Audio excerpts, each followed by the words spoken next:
깜짝 놀랐습니다. 네. 네. 최경미 집사님 더 앞으로 오세요. 곧 중간에 들어가셨어요.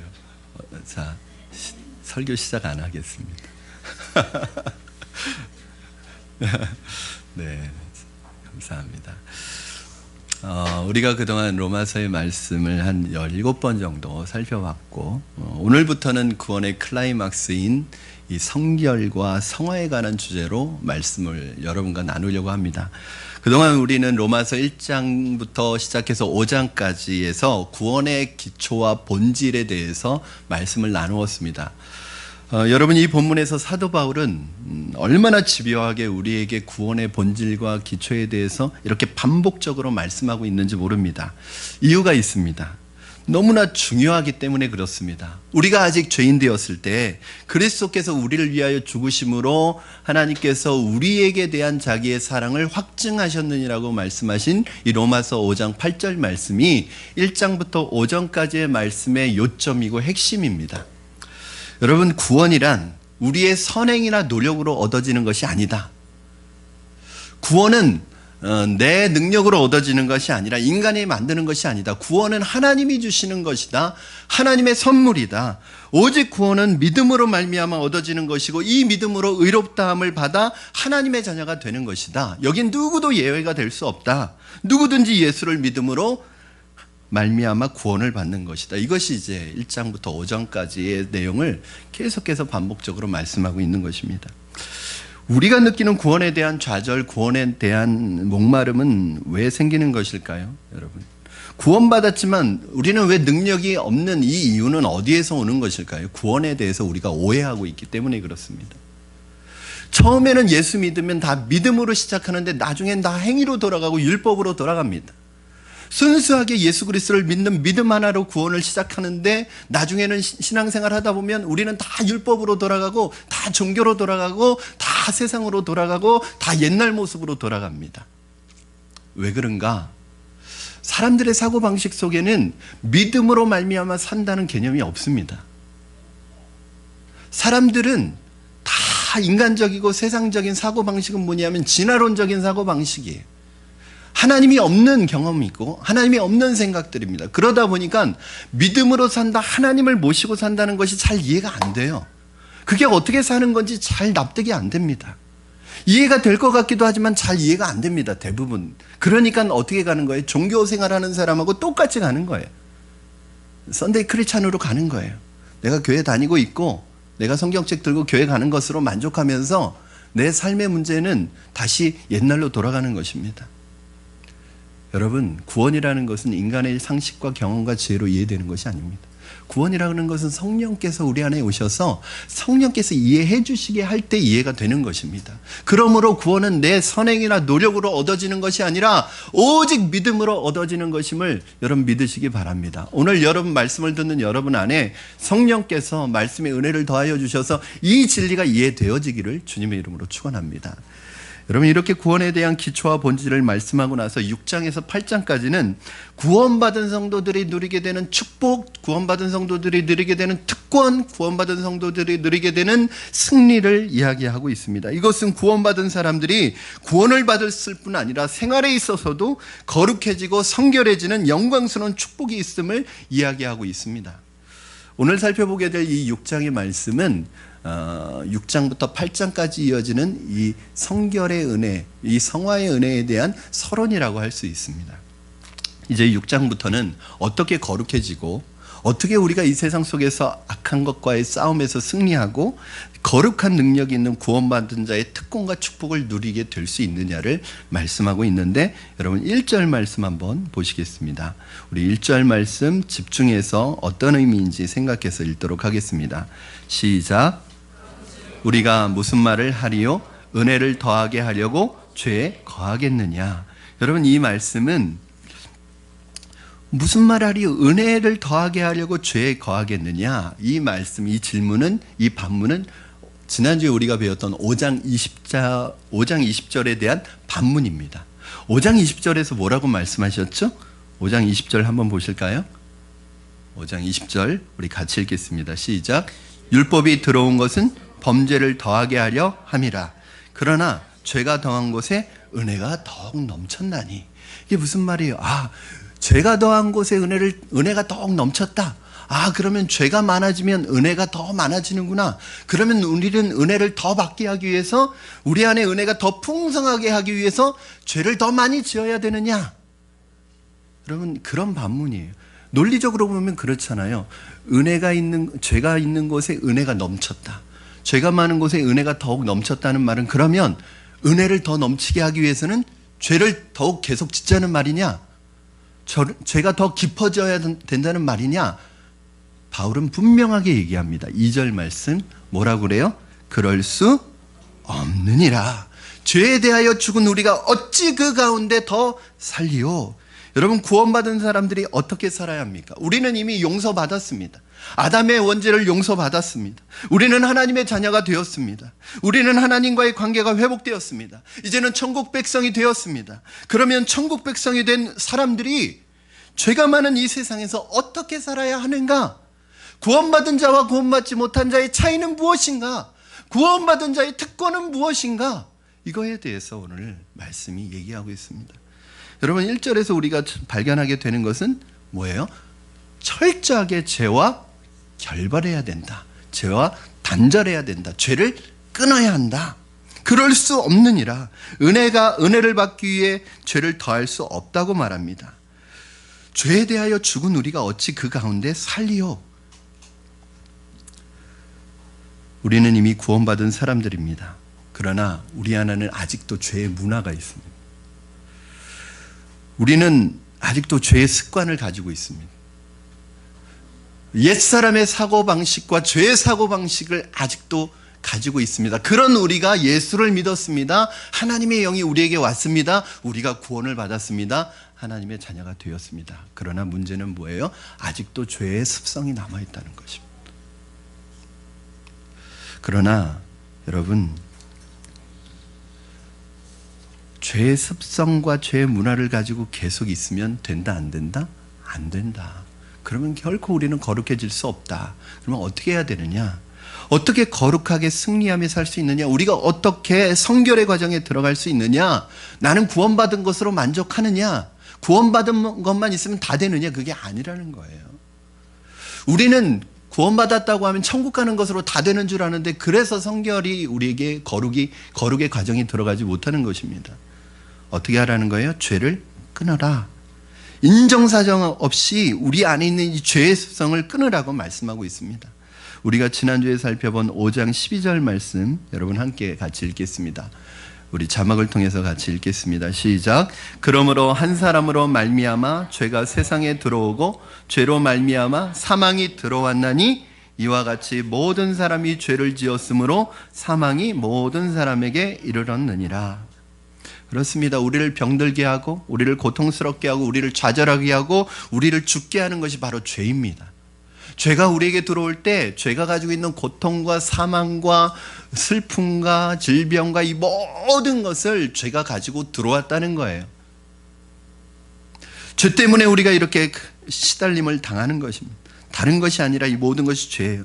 여러분, 건강한 사람에게 바이러스가 들어와서 그 사람을 병들게 하는 것과 마찬가지입니다. 여러분, 바이러스가 들어와서 병들어 죽어가는 사람이 여러분 치료를 받는다고 했을 때 치료를 받아서 죽지 않은 것으로 만족합니까? 그게 아니죠. 치료를 받아서 죽지 않고 살게 되었어요. 그러면 나는 살았다, 그걸로 만족하는 사람이 있습니까? 어디까지 가야 돼요? 건강이 회복이 돼야죠. 여러분, 지옥 가던 사람이, 지옥을 향해 가는 사람이, 죽을 인생이 예수 믿고 구원받은 것으로 끝나면 됩니까? 아니죠. 어디까지 가야 되죠? 거룩한 하나님의 백성으로서의 삶의 단계까지 들어가야죠. 예수 그리스도로 말미암아 우리가 믿음으로 구원에 이르러 죄 용서를 받았다면, 오늘 우리 안에 있는 행위의 죄, 육신의 죄, 정욕의 죄, 탐욕의 죄, 이 모든 죄를 끊어버려야 한다는 거예요. 이런 의미에서 구원의 시작은 죄의 단절에서 시작합니다. 성결의 은혜와 성화의 단계도 어디에서 시작해요? 죄를 끊어버리는 데서 시작합니다. 그러면 여러분, 어떻게 죄를 이길 수 있습니까? 우리가 예수 그리스도를 말미암아 원죄를 극복했다면 내 탐욕과 내 정욕의 죄, 육신의 죄, 내 삶에서 나타나는 이 죄들을 어떻게 이길 수 있습니까? 분명한 사실은 자기 힘으로 안 된다는 거예요. 죄 짓고 싶은 사람이 어디 있겠습니까? 죄 안 짓고 싶죠. 의롭게 살고 싶죠. 그런데 그게 우리 마음으로 안 된다는 거예요. 구원은 받았지만 우리는 거룩해지지 않습니다. 우리의 육신이 연약해서 자꾸 넘어지니까, 자꾸 죄를 지니까 우리는 거룩해지지 않습니다. 여기에 우리 고민이 있습니다. 그래서 여러분, 오늘 본문을 통해서 우리가 죄를 이길 수 있는 방법, 죄를 끊을 수 있는 방법을 두 가지 제시하고 있습니다. 첫째는 무엇이냐? 죄가 드러나야 합니다. 죄가 나타나야 합니다. 여러분, 병은요, 자랑해야 합니다. 병은, 정말 무서운 병은 뭐예요? 증상이 안 나타나는 병이에요. 왜요? 증상이 안 나타나니까 치료가 안 돼요. 나중에 증상이 나타날 때는 이미 손 쓸 수가 없는 그런 병이 위험한 병입니다. 여러분, 죄를 마음속에 감추기 시작하면 그 죄는 우리를 사로잡고 우리를 죄의 종으로 만들어버립니다. 죄는요, 고백되어지고 드러나야 합니다. 하나님 앞에서도 고백되어져야 되지만 사람들 앞에서도 고백되어져야 됩니다. 어쨌든 우리 안에 있는 죄가 드러나야 합니다. 오래전에 청년부 사역을 하는데 청년 중에 그 리더 하나가 굉장히 그 리더 중에서도 나이가 많은 리더 중에 한 청년이었습니다. 어느 날 저한테 와서 그런 고백을 하는 거예요. 목사님, 제가 고민이 있습니다. 뭐냐? 그랬더니 사실은 이게 정말 말하기 부끄러운데, 제가 직장에서 이제 2교대 근무를 하는, 밤에 근무를 한다는 거예요. 그러니까 밤에 혼자서 사무실에서 근무를 하는데 어느 순간부터 자기가 그 포르노에 빠지기 시작했다는 거예요. 그러려고 그런 건 아닌데 이렇게 인터넷을 하다가 갑자기 뭐가 창이 이렇게 뭔가 이렇게 떴대요. 그런데 아무도 없으니까 순간적으로 그걸 클릭해서 봤는데, 그 다음부터 그것이 한 번, 두 번 반복되면서 이제는 밤에 일할 때는 완전히 거기에 깊이 빠져 있다는 거예요. 중독이 될 정도로. 근데 어느 날 하나님이 그런 마음을 주더래. 이러면 안 된다. 근데 그 스스로 이걸 제어할 수 있는 힘이 안 생기는 거예요. 그래서 저한테 찾아와서 고백을 한 거예요. 제가 굉장히 칭찬해 줬습니다. 네가 오늘 나한테 고백하는 순간 그 죄는 이미 도망갔다. 두 가지 하자. 그래서 제가 제시한 방법을 했어요. 첫째, 피해야 된다. 그 자리를 피할 수 있는 방법은 그 시간에 근무를 하지 않든지 앞에 있는 컴퓨터를 치워버리든지 둘 중에 하나 해야 된다. 그동안 그 야간에 근무하는 게 더 수당이 많고 했기 때문에 자기가 자원해서 일부러 계속 했었다는 거예요. 그래서 그러면 주간으로 근무를 바꿀 수 있느냐? 바꿀 수 있대요. 자기가 원하면. 그래서 바꾸라고 했어요. 여러분, 뭐 그 환경을 변화시키는 것 이전에 이 친구가 했던 아주 중요한 것이 있는데, 자기 안에 있는 죄를 드러냈습니다. 그 다음부터 더 이상 그 죄가 그 청년의 마음을 주장하지 못하고 다스리지 못하는 거예요. 누구한테도 말할 수 없기 때문에 혼자만 은밀하게 괴로워하면서도 즐기고 있었던 그 죄인데, 고백하는 순간 이제 누구한테 말할 사람이 생긴 거예요. 그 이후로도 계속 그런 유혹이 들더라는 거예요. 그때마다 저한테 왔습니다. 저한테 전화했습니다. 함께 기도했습니다. 이길 수 있었습니다. 여러분, 죄가 자신의 힘으로 끊어지면 얼마나 좋겠습니다. 얼마나 좋겠습니까? 그러나 그러한 일은 없습니다. 말씀의 능력과 성령의 능력으로 하나님이 함께 해주실 때만 죄는 이길 수 있습니다. 그렇다면 어떻게 죄가 드러날 수 있습니까? 어떻게 고백될 수 있습니까? 내 힘으로는 안 됩니다. 말씀이 들어오고 율법이 들어와야 가능합니다. 우리 5장 20절 말씀에 보시면 뭐라고 말씀하고 있어요? 율법이 들어온 것은 범죄를 더하게 하려 함이라. 율법이 들어온 것은 범죄를 더하게 하려 함이라. 이 말은 무슨 말입니까? 율법이 오면 죄가 불어난다는 뜻입니까? 율법이 오면 죄가 많아진다는 것입니까? 그게 아니라 율법이 오면 죄가 분명해지고 죄가 뚜렷해지고 죄가 드러나게 된다는 거예요. 예전에는 죄인지 모르고 살았는데 이게 예수님 믿고 말씀을 듣다 보니까 이게 죄라는 것을 알게 돼요. 예전에는 낙태가 죄라는 거 몰랐어요. 그런데 낙태는 살이라는 것을 예수님을 믿고 말씀을 들으면서 알게 돼요. 웬만한 것은 죄라고 생각하지 않고 살아왔는데 말씀이 내 안에 들어오기 시작한 다음부터 이것이 죄라는 것을 깨닫게 되는 것입니다. 그런데 말씀이 내게 들어오면 죄에 대해서 예민해지는 거예요. 사도 바울이 예수님을 처음 믿었을 때는 그런 고백을 하지 않았는데 10년, 20년이 지나면서 예수님 앞에서 뭐라고 그래요? 나는 죄인 중에 괴수다, 이렇게 얘기합니다. 그렇게 고백합니다. 여러분, 이 말을 듣고 야, 바울이 무슨 죄를 많이 지었나 보네, 나쁜 죄를 많이 지었나 보네, 그렇게 생각하시면 안 됩니다. 예수님을 믿고 그 은혜와 말씀 안에서 거하다 보니까 더 많은 나쁜 죄를 지어서 그런 것이 아니라 죄에 대해서 더 예민해지고 민감해지게 되는 것입니다. 저는 오늘 여러분 안에 말씀이 들어와서 죄에 대해서 예민해지기를 바랍니다. 죄에 대해 민감해지기를 바랍니다. 죄는 죄인 스스로 깨달을 수 없습니다. 그것을 죄라고 생각하지도 않고 그 죄가 얼마나 깊은지도 모릅니다. 그렇기 때문에 우리가 죄를 모르고 살 때는 허공을 치는 것과 같습니다.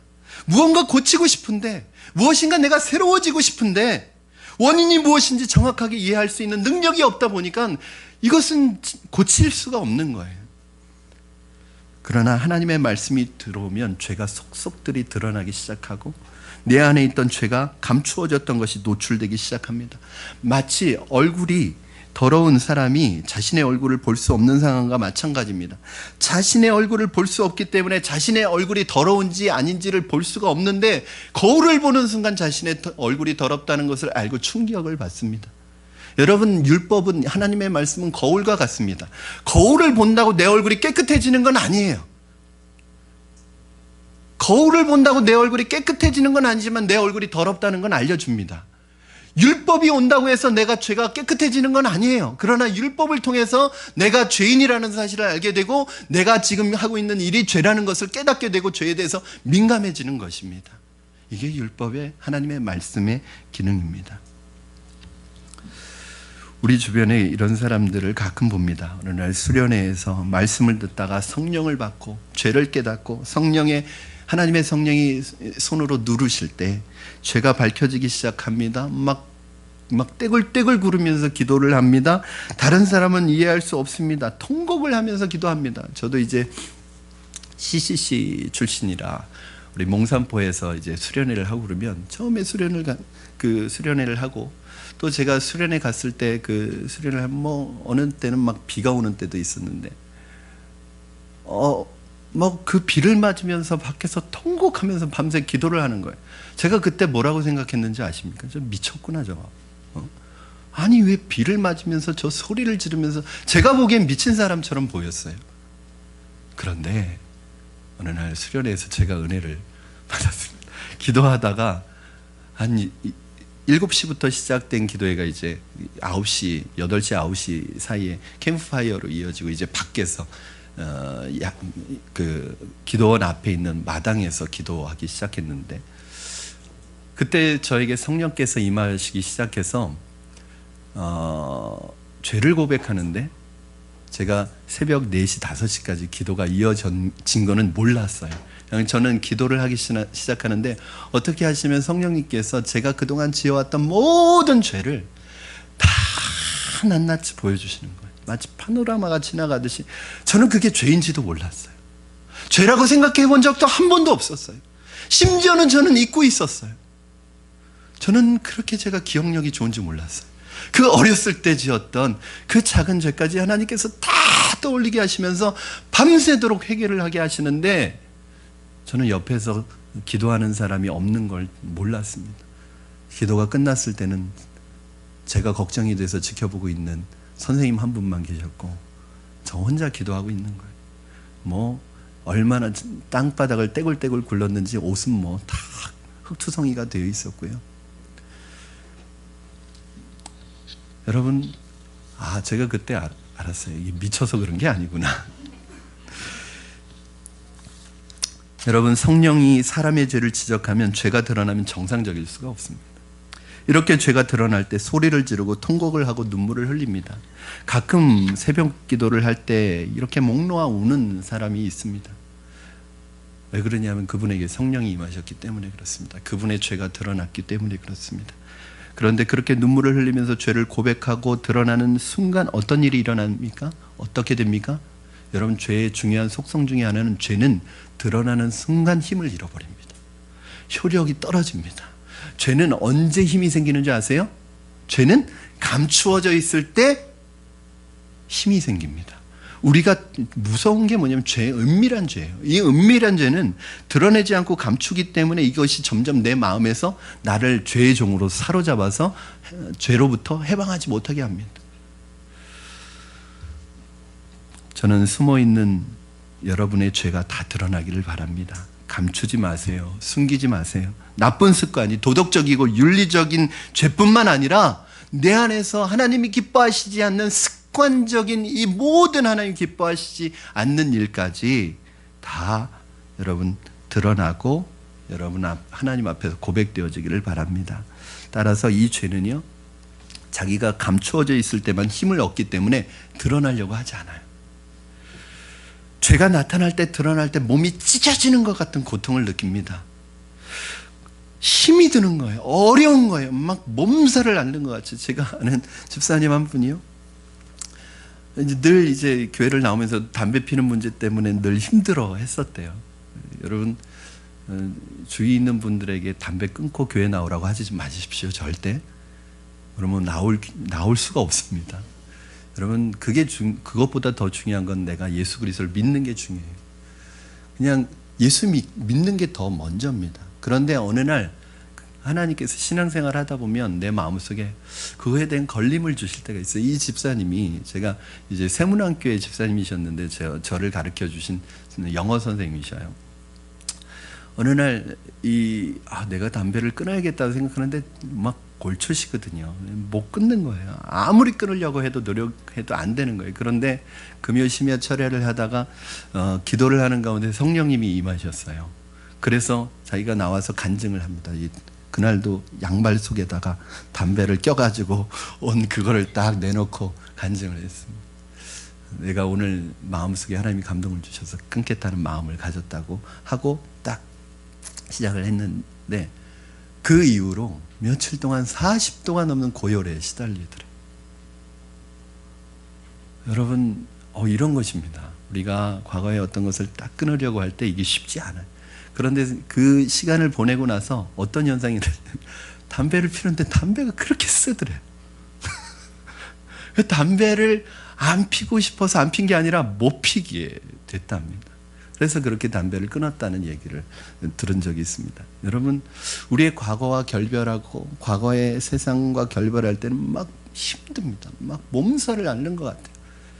그러나 그 과정을 거치고 나면 여러분, 죄가 드러나고 고백되어지면 이때 우리 안에 거룩이 임하기 시작하고 성령이 임하기 시작합니다. 여러분, 죄를 끊고 죄를 드러내는 방법이 뭐예요? 고백하는 것입니다. 우리 1장 9절, 요한일서 1장 9절 말씀 같이 한번 보시겠습니다. 요한일서 1장 9절 시작. 만일 우리가 우리 죄를 자백하면 그는 미쁘시고 의로우사 우리 죄를 사하시며 우리를 모든 불의에서 깨끗하게 하실 것이요. 아멘. 만일 우리가 우리 죄를 자백하고 인정하고 드러내면 하나님께서 우리를 모든 불의에서 깨끗하게 하실 것이라고 그렇게 말씀하셨습니다. 저는 우리의 죄가 숨겨져 있지 않고 감추어져 있지 않고 드러나기를 바랍니다. 여러분, 고백하시기를 바랍니다. 가끔 제가 보면요, 하나님 앞에서 우리가 정직하지 못할 때가 있어요. 물론 사람 앞에서는 말하지 못한다고 할지라도 하나님과 1대1로 앉아서 기도하고 있는데 그때도 내 안에 있는 본질적인 문제는 고백하지 않고 아무렇지도 않은 듯, 아무 문제가 없는 듯, 멀쩡한 듯 그냥 하나님 앞에 표면적인 기도, 추상적인 기도, 그냥 일반적인 기도로 끝내는 사람이 굉장히 많습니다. 하나님은 여러분 중심을 다 알고 계시고 여러분 안을 다 알고 계셔요. 그 하나님은 뭘 기대하고 계시는 거예요? 여러분 안에 있는 것을 내놓기를 기대하시는 거예요. 그래야지 치료가 되죠. 여러분, 병이 드러나야지, 병의 증상이 드러나야지 치료를 시작하고 수술을 하죠. 그거 감추고 다니면요, 병을 키우는 사람이 있더라고요. 보니까 병원에 가는 거 되게 싫어합니다. 그런데 오히려 건강한 사람은 몸이 약해서 병원에 자주 들락달락하는 사람이 건강하더라고요. 오히려 내 건강에 대해서 자신하는 사람은 참 나중에 그게 참 어려운 거예요. 건강에 대해서 자신할 수도 있지만 나중에는 내가 좀 몸이 안 좋으면 겁이 나는 거예요. 이게 그동안 이게 쌓여왔던 큰 병은 아닌가. 자꾸 숨기는 거예요. 저는 우리의 죄가 드러나는 순간 성령의 치료가 시작될 줄로 믿습니다. 두 번째 방법은 뭐냐면, 첫 번째는 죄를 드러내게 하고 고백해야 되는 것이고, 두 번째는 우리의 죄를 십자가에 못 박아 버리는 것입니다. 우리 3절 말씀 같이 읽겠습니다. 3절 시작. 무릇 그리스도 예수와 합하여 세례를 받은 우리는 그의 죽으심과 합하여 세례를 받은 줄을 알지 못하느냐. 이게 예수 그리스도와 합하여 세례를 받은 것을 예수 그리스도와 함께 죽는 것으로 말씀하고 있습니다. 사실은 이것에 대해서 가장 좋은 해석을 주는 성경은 갈라디아서 5장 24절 말씀이에요. 우리 갈라디아서 5장 24절 말씀 자막을 통해서 같이 한번 읽겠습니다. 시작. 그리스도 예수의 사람들은 육체와 함께 그 정욕과 탐심을 십자가에 못 박았느니라. 아멘. 여러분, 내 죄를 예수 그리스도와 함께 십자가에 못 박는 것을 가리켜 우리가 뭐라고 하는 거예요? 이걸 세례라고 하는 것입니다. 세례란 무엇인가? 바로 내가 예수님과 함께 죽는 것을 의미합니다. 내 죄를 그리스도와 함께 십자가에 못 박는 것을 우리는 세례라고 말합니다. 우리 죄를 십자가에 못 박히는 것이 세례예요. 우리 교회에서는 사실은 물을 이렇게 뿌려서 세례를 줍니다. 이건 사실은 약식 세례고요. 원래는 세례는 침례예요. 침례. 물에 들어가야 합니다. 만약에 여건이 되면 나중에 침례탕을 교회에 만들어서 침례, 이게 진짜 죽는 것을 의미해요. 여러분, 침례하는 거 보셨어요? 이렇게 밑으로 내려갔다가 고상하게 올라오는 게 아닙니다. 뒤로 잡아뜨립니다. 이렇게 옆에 보조하는 분들이 있고요. 이렇게 뒤로 넘어. 그러니까 내가 일어나고 싶다고 일어나는 게 아니라 일으켜줘야지 일어날 수 있는 거예요. 여러분, 들어갈 때 어떻게 됩니까? 숨을 못 쉬죠? 답답합니다. 죽을 것 같습니다. 그게 세례예요. 여러분, 세례란 뭐냐면 내가 죽는 것입니다. 저는 여러분이 물에 깊이 들어가시기를 바랍니다. 저는 여러분이 내 욕심과 정과 육신을 십자가에 못 박기를 바랍니다. 이게 세례예요. 여러분, 아무리 물 많이 뿌리면 뭐 하겠어요? 우리의 신앙의 고민이 뭐예요? 죽지 않는 데 있어요. 내가 예수를 믿는데 예수 그리스도와 함께 죽지 않은 데 있습니다. 자기를 부인하라고 예수님께서 말씀하셨는데 자기 부인이 안 되는 거예요. 자신은 죽었다고 말하는데 보면 그대로 살아있어요. 아직도 내 생각, 내 의견, 내 개성, 내 주관, 내 자존심, 이런 것들이 그대로 살아있어요. 예수 그리스도를 믿는다는 것은 예수 그리스도께서 내 안에 들어오셔서 그분이 내 주인이 되셔서 그분이 원하시는 삶을 살아가는 것이 신앙인데, 예수를 믿었지만 아직도 내가 내 삶의 중심이고 내 삶의 주제이고 내가 온 우주의 중심이에요.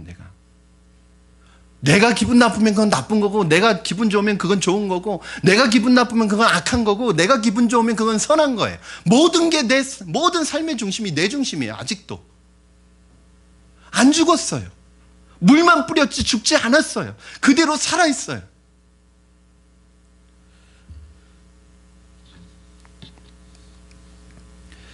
그러나 우리는 우리의 육신을 너무 존경합니다. 죽은 자만이 살아날 수 있습니다. 죽지 않은 사람은 살아날 것도 없어요. 새로운 피조물, 새로운 사람 되지 못하는 것은 우리가 죽지 않았기 때문입니다.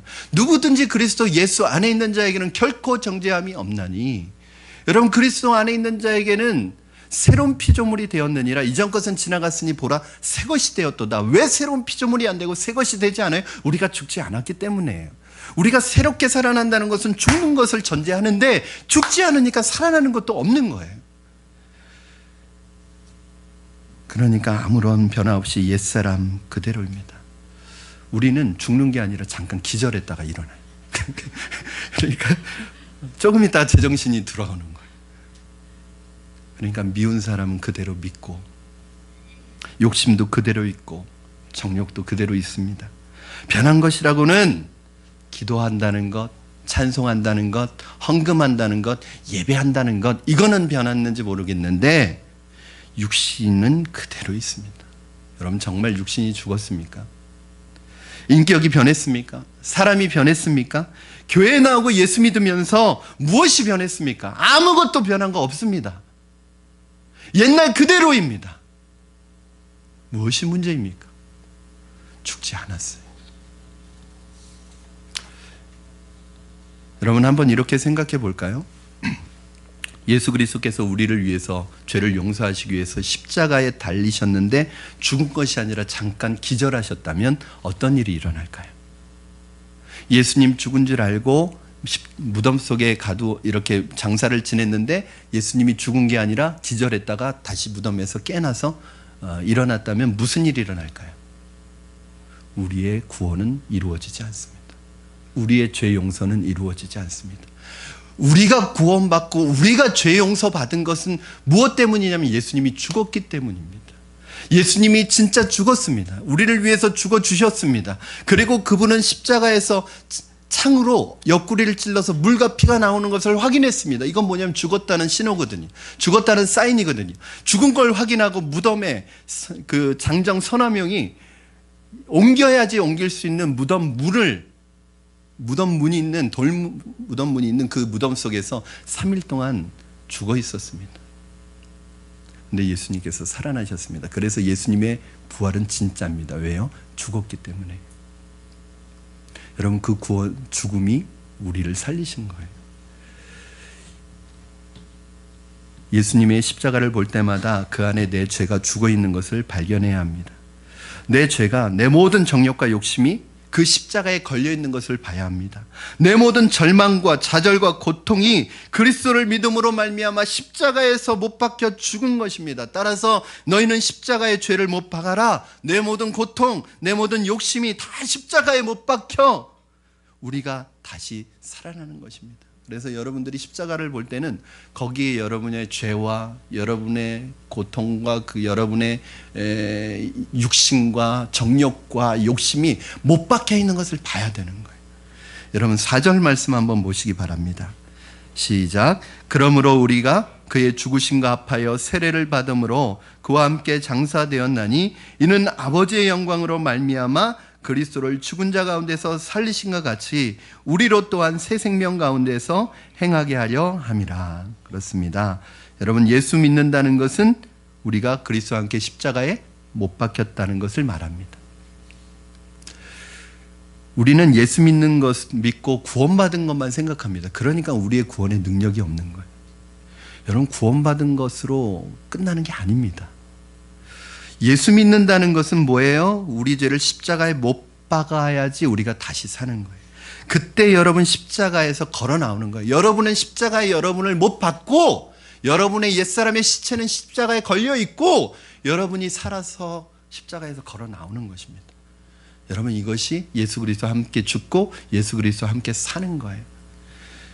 여러분 십자가에는 여러분은 걸어서 나오지만 십자가에서 여러분은 살아서 나오지만 그 십자가에는 뭐가 남아 있는 거예요? 여러분의 죽은 시체가 남아 있는 거예요.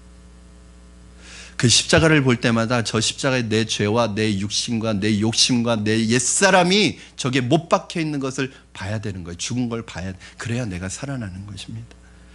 이것을 가리켜 새 사람이 되었다고 말하고 옛사람은 죽고 새 사람이 되었다. 육신은 후패하나 우리의 속사람은 날마다 새로워지는 것입니다. 사랑하는 여러분, 여러분의 죄가 드러나기를 바랍니다. 하나님의 말씀이 들어와서 숨겨져 있는 모든 죄악들이 드러나기를 바랍니다. 여러분의 죄가 십자가에 못 박히기를 바랍니다. 예수님과 함께 장사되기를 바랍니다. 그리고 예수님께서 부활하신 것처럼 여러분은 부활하고 죄는 죽기를 바랍니다. 저는 여러분이 죄와 상관없는 분들이 되기를 바랍니다. 더 이상 죄의 종노릇 하지 않기를 바랍니다. 이 죄의 껍데기를 그대로 가지고 있다면 우리는 성결할 수 없습니다. 우리는 거룩할 수 없습니다. 죄를 이길 수도 없습니다.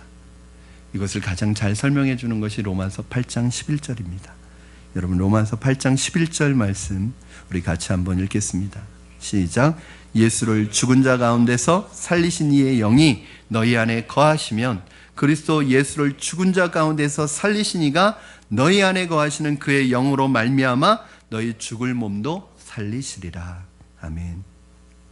하나님은 여러분을 살리시고 새롭게 하기를 원하십니다.